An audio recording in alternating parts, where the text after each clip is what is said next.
Hi, I'm Gregory Irons, the only professional wrestler with cerebral palsy and the only backstage interviewer here at Top Tier Wrestling with cerebral palsy. And I am with an individual who's done it all, traveled across the globe, one of the youngest wrestlers to ever break in the business. And, for the first time, he and I are having a conversation here. TJ Perkins, good to see you. Hey, thank you very much for sitting down with me. Other than the pleasantries of hi and bye, I don't think we've ever actually sat down and had a chance to talk. We have not. It's always quick ins and outs. Good to see you, and then on your way. Yeah. How you feeling?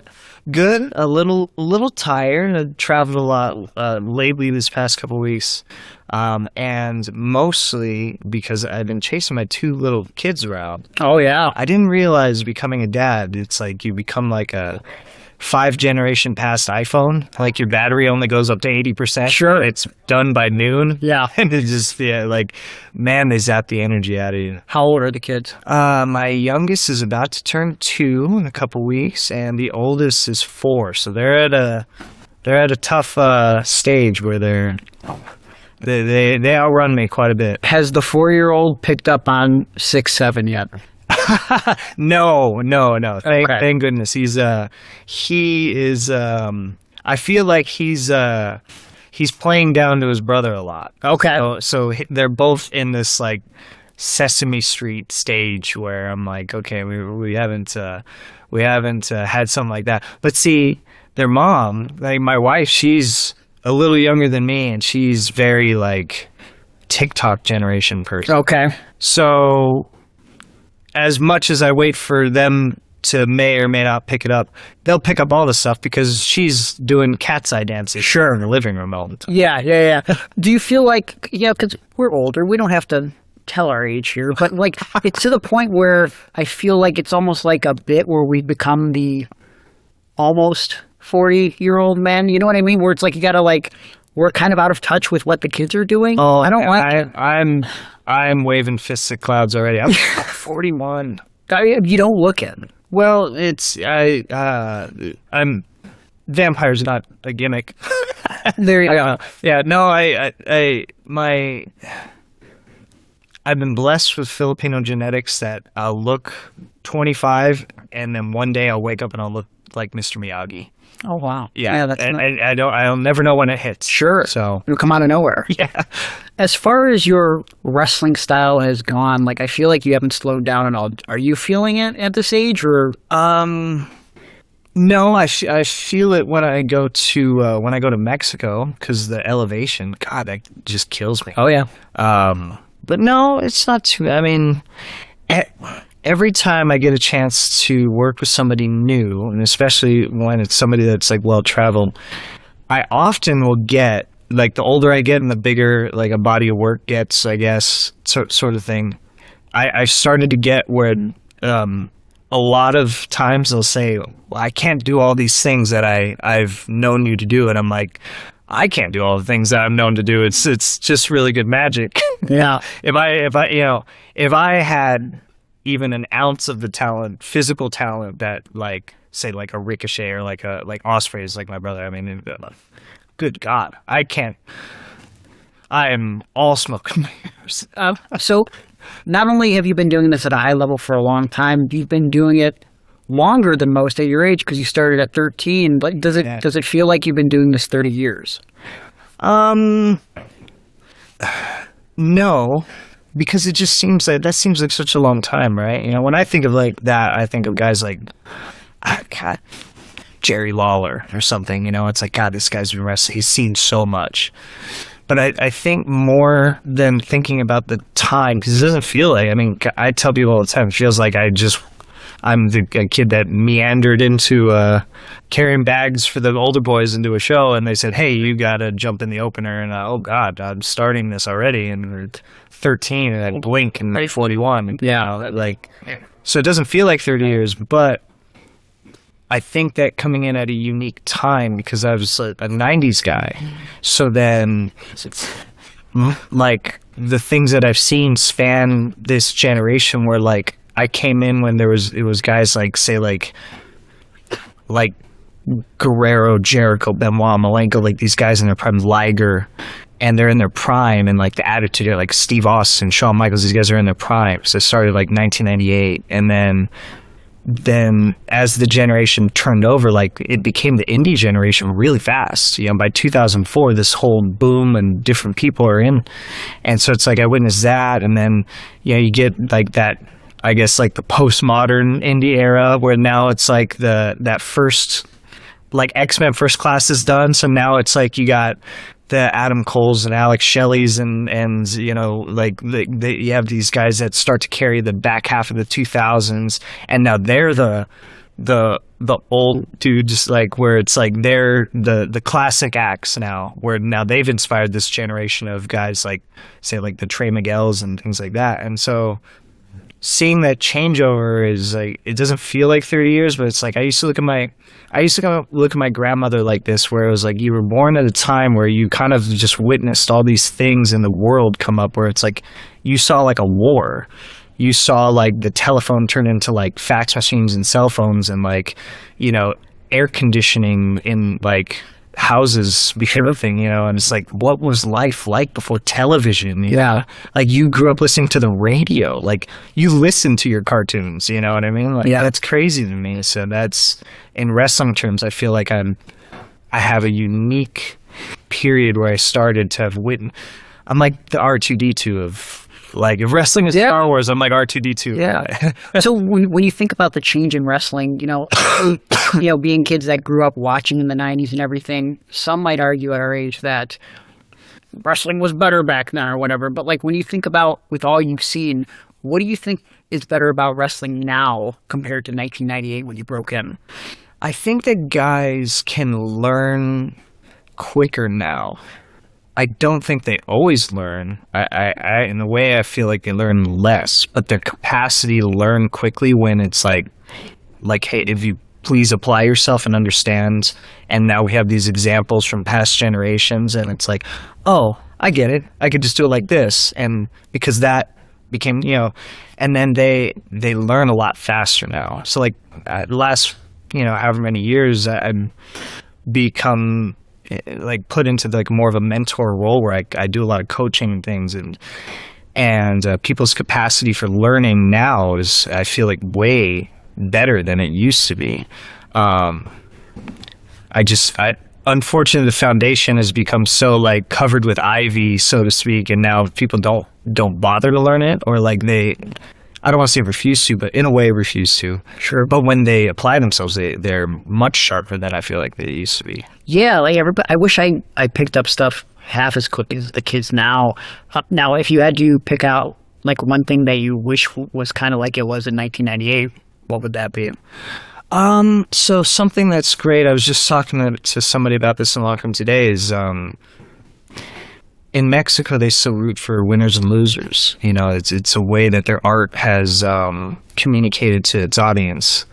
And so from a functional standpoint, performers, when they're a modern performer, a young performer, and especially an international one, or somebody that comes like domestically and goes there, they struggle with finishing stretches of matches because they don't understand why false finishes won't work, or certain twists and turns in the back end won't work. And the science is different there because their audience has been communicated to be linked to a winner and loser, not a move. So certain things that they expect a reaction, they expect a certain sort of, their palette will look differently on the canvas. They think, and they're confused, and it's like, well, this engine is different, but it's different in a classical way because that's how it used to be. It used to be that way. If you go back to the 90s and stuff, like you wouldn't see guys like a Steve Austin or somebody. You wouldn't see them like, oh, they didn't get the start, they got this German suplex and then this. Oh my God, I thought that was it. Nobody thought that was it. Right. First of all, he didn't do that. If he did, nobody would think it's it because they weren't.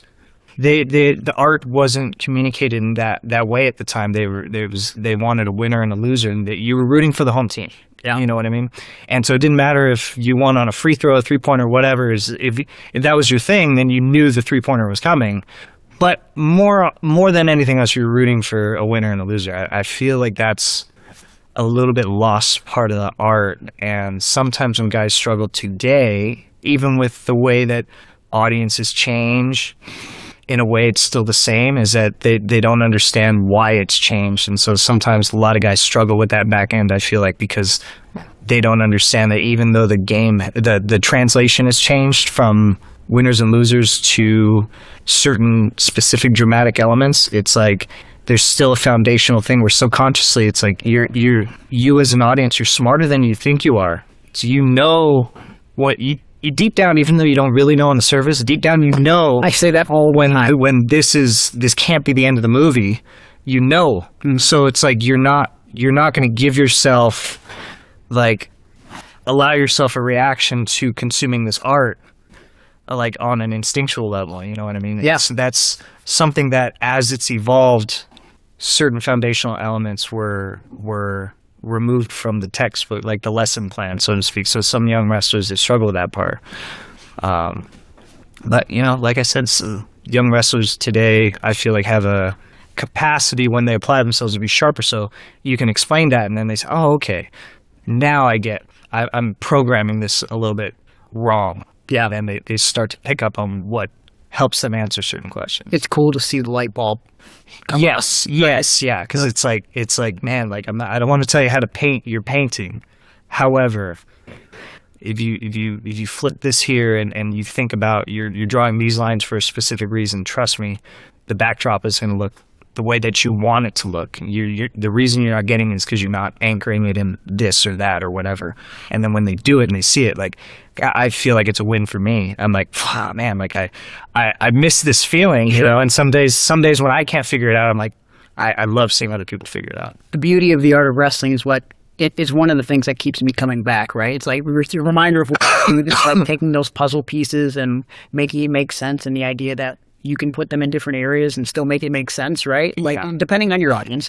Yeah. But obviously, too, one thing that I love is the camaraderie and seeing old friends and, like, you know, like remembering old memories now that we're the old guys. And tonight you got to share the ring with Crazy Steve. Yeah. Go way back with him to TNA. Yeah. Mark Andrews, who I didn't even know until he messaged me a week ago, was going to be here. It's great seeing him. Talk to me about your experiences with these guys and what it was like seeing that, sharing with Steve and catching up with them.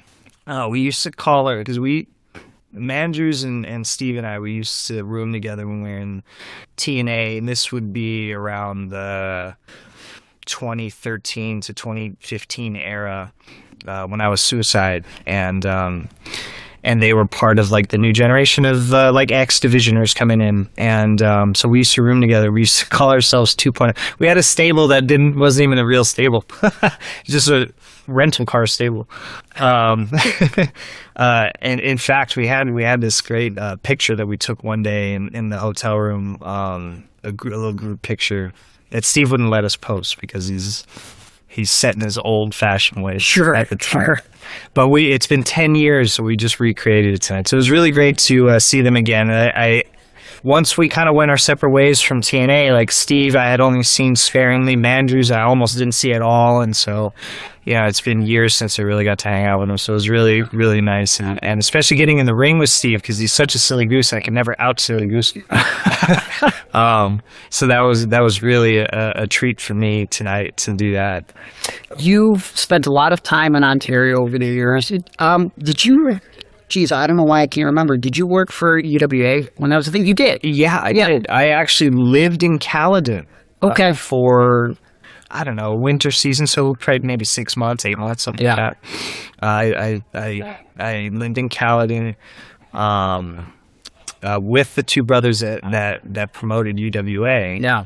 Which is cool because, like, their neighbor was Josh Alexander. He was just like a fat kid at the time, breaking in the business. He was the first person I ever wrestled in Canada. Yeah, he just wanted to, like, play video games and ride bikes with them, and they'd say, "Get out of here, loser! You're never gonna be anything. Never do anything." Where is that guy? Suck it, Josh. You got the last laugh.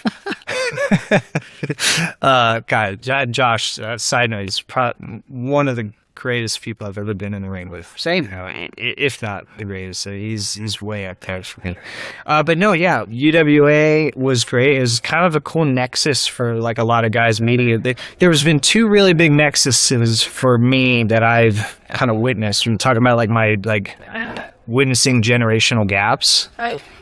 MLW's first generation in like '04, they would do this series of tapings, and it was like everybody who's anybody for the next decade met there.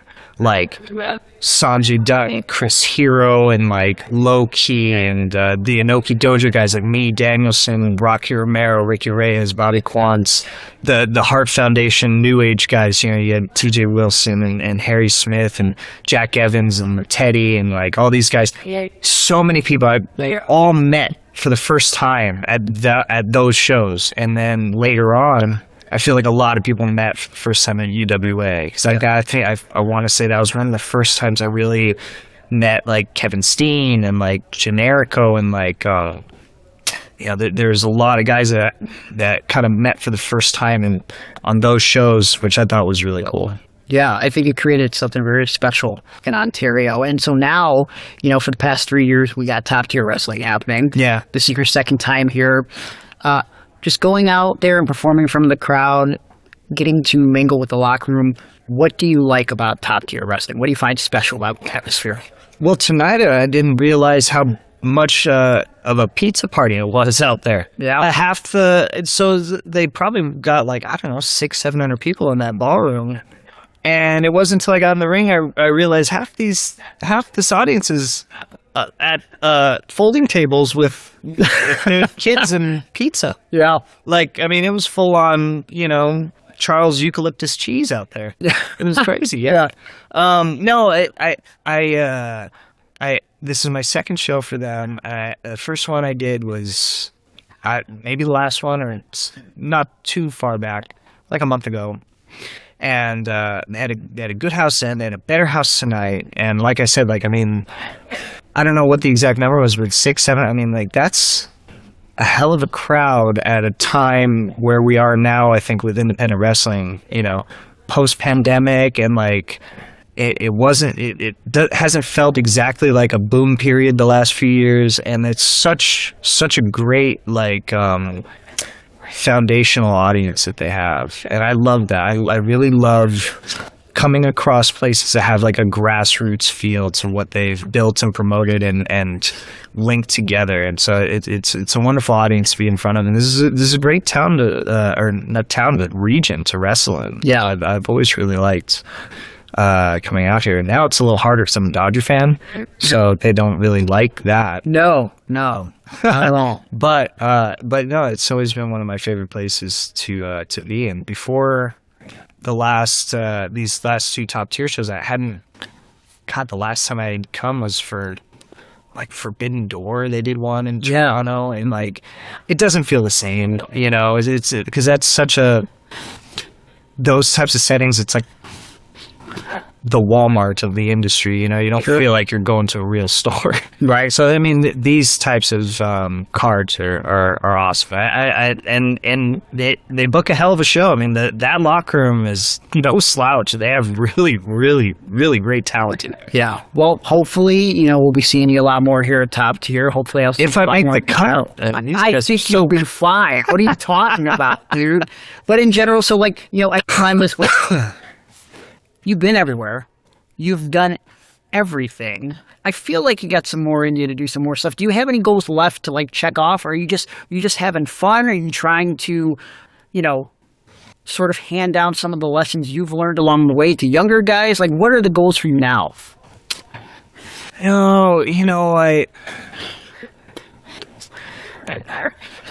The wife and kids are the goal, and when I was younger, I always knew that would be the goal someday. You just never know when that day will be. Yeah. And then when that day comes, that's what it is. And I was blessed with not just doing this a long time, but a lot of things went really well, really fast. Then they went really bad, really fast, as it goes, sometimes. But when it went really good, really fast, by the time I was 21, I checked off every selfish thing I could have ever asked for. I was very lucky and very fortunate. Very, God blessed me more than He needed to in that time. So anywhere I could have went, Japan, Mexico, all the companies, all the people I could have worked with, all my heroes, I did it all by then.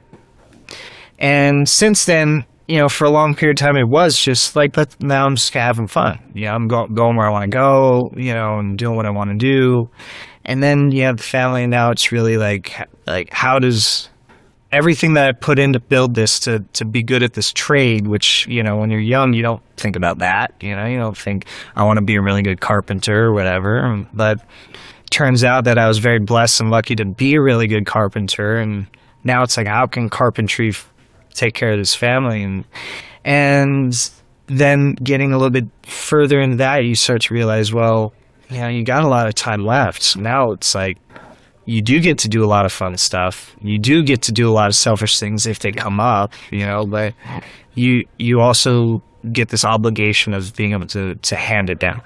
And so that's like what I was saying before about younger generations being smarter, easier to pick up on things when you do teach them and when they apply themselves. Like, I would have never known that if I wasn't put in a position where it's like, hey, I gotta lead these locker rooms now. I gotta teach these kids. I gotta do this stuff, and then you start to really find joy in that. I find joy in that, and then even it's people that aren't even my students, and just actual peers. You travel the world, and it's like not everybody has the same experience as you. So you find yourself with somebody who's like a big star and a peer, and somebody that's like, been doing this as long as you, but they're totally out of their element. Maybe they're in Mexico or Japan or something like that. So that's something that also, God really blessed me with all these wonderful experiences. And now I when I'm circling back through, I find myself like, wow, like not everybody is adept at this and feels like at home in these elements. So now when I got some of the brothers with me, it's like, hey guys, sorry, I'll take the wheel. Like, this will work like this, or this will go like this. And then they start having their best body of work, because now they're comfortable, and it's like, wow, I have an obligation now to pass that on instead of hoarding it, because then it dies with people like you, if I don't share it, then when I go, it goes with me. And so that's, in a way, that's a selfish joy of mine, is passing that on and helping with that. I don't know. I'm definitely getting old. No, look, everything you said was really beautiful, because I feel like prior generations did cling on to that stuff and didn't want to pass it down for whatever reason, not realizing that it is going to go away if you don't do that, right? Okay, so there's a few years back, a lot, and I still get crap about this to this day, but a few years back, everybody in the industry, fan wrestler or otherwise, really got on my case for a take that I had on something where I had said I've run out of being across. I'm paraphrasing what I had said or what the question was, but being across from somebody that I felt was out of my league, or just better than me or something like that. And this was on Twitter. Yes. So, of course, they warped into something else. Yeah. Okay. And it wasn't to say that, I've never learned anything from people, or, so some of that is inaccurate. Some of it is accurate. I do feel like I've always been looked at the other guy and said, well, I think I'm at least on this guy's level, even from, my first day doing it. If you don't feel that way, why are you doing it? You shouldn't have started yet. Shouldn't have matches yet if you don't feel like you can be in there with the guy. Sure. But what I started to learn from that was just that as much knowledge as I would seek out and wisdom, because I would always constantly, please, let a gem of wisdom fall out of your pocket, because I want more of that. Who wouldn't? If you've been doing this for a long time, you have a passion for it, who wouldn't? And it came to where people either didn't want to share it with me, or they didn't have anything to share. And so it was like, okay, well, either my experiences are now surpassing yours, or you don't want to share your experiences, or a combination of both. But whichever one it is, I don't want to be you when that time comes and I'm on the other side of the table. So any chance I get, whether it's somebody that's my equal and I've known them forever, but they've never worked in this territory or something like that, if I could share something, it's like, listen, trust me, your job's gonna be a lot easier if you get the rhythm of these few nuances. And then I share that, and boom, their job is easier. And I'm like, Yes, because I have been in that situation and asked that question and nothing. Either they didn't know or they refused to share. And it's like, I hate that, you know? And so, not that I'll change culture by myself, but if I can promise myself, like, I'm not going to be that guy, please, everything that's up here, it's a community bin. Take from it, please. Yeah, that's what I try to let everybody know, which reminds me of somebody asked, one of the kids asked to pick my brain. So once we're done with this, I don't know what he has to ask, but I try to make it known, like, everything that's up here doesn't belong to me. It belongs to everybody. So please take from it, because it does me no good to take it with me. Yeah. Yeah, it's all about giving, right? In life and in wrestling and just in general. Like, I think other people's job being hard makes my job harder. 100%. So if I'm not making your job easier, what is, like, what do I get out of it? Right? Because then my job becomes harder. So of course. Yeah. And you have the right idea about wrestling in general. Just perhaps also, like, something that just stands out to me is, like, just the idea that, like, it all centers around family for you, and it just shows that you've understood far beyond a lot of people in this business that, like, there's more to life than wrestling, and I think that makes wrestling better. And there's a quote from David Bowie. I just shared this with my wife the other day because somebody had asked me about, and I quoted Bowie about it because it was the exact same question. I said, what do you think is your greatest accomplishment? And I said, marrying my wife and having my kids. I said, no, but in wrestling, I said, that's all that matters. I mean, that's without this supports that. So what that question doesn't compute without the end result, you know? And so that was what David Bowie said. Somebody asked him, what do you think is your greatest accomplishment? And he said, marrying my wife. And they said, no, but in music. And he said, nothing else matters. And it's the truth, you know? Yeah. Best thing I ever heard, and a lot of wrestlers have heard it. I feel like it's died with the times. You've probably heard it, you know. If anybody who's been around long enough has probably heard it. But the only thing that's real is the money and the miles. And it sounds like, oh, that's just clever to say. It's easy to say. It's quirky. It makes sense. It's funny, whatever. But the more you do it, you realize it's like all of this stuff that we do serves no purpose, and the only thing that really matters is how much you're getting out of it, that you can support the people around you and yourself, and how much of yourself you had to give and sacrifice in order to get that. It's the money and the miles. Nothing else matters. Creative comes and goes. Costumes come and go. Moves come and go. Pushes, wins, a lot, they all come and go. Yeah. Jobs come and go. Man, I've circled every company. I've been hired and fired by so many companies, and you get them back and you lose it so fast, it's hard to keep up. Yeah. But if you take care of yourself and, you know, you could do it a long time, you know? Like I was saying, like, you could be like Jerry Lawler, you do it forever. Like Ric Flair, just do it till you can't walk anymore. But, like, at the end of the day, no matter what, starting the track or at the end of the track or somewhere in the middle, the only thing that matters, the only thing that's ever real is what you're getting out of it versus what you had to sacrifice to get. That's it. I feel like remembering that and grounding yourself in that, it makes everything so much less political and hard and complicated and weird. You're not at the high school cafeteria table. It just becomes family and camaraderie and a proper trade. You know, you're in there with a bunch of carpenters. Build the house, man. Build the house, feed your family. That's it. This conversation was very real and enlightening, and I really, really, truly hope they bring you back more, because so many guys in the flock room can learn from you. I've learned just from talking to you. I appreciate your time. Listen, someone's got to go pick your brain, dude. I hope I have some answers for them, but, you know. Thank you for the opportunity. Thank you very much for sitting down with me.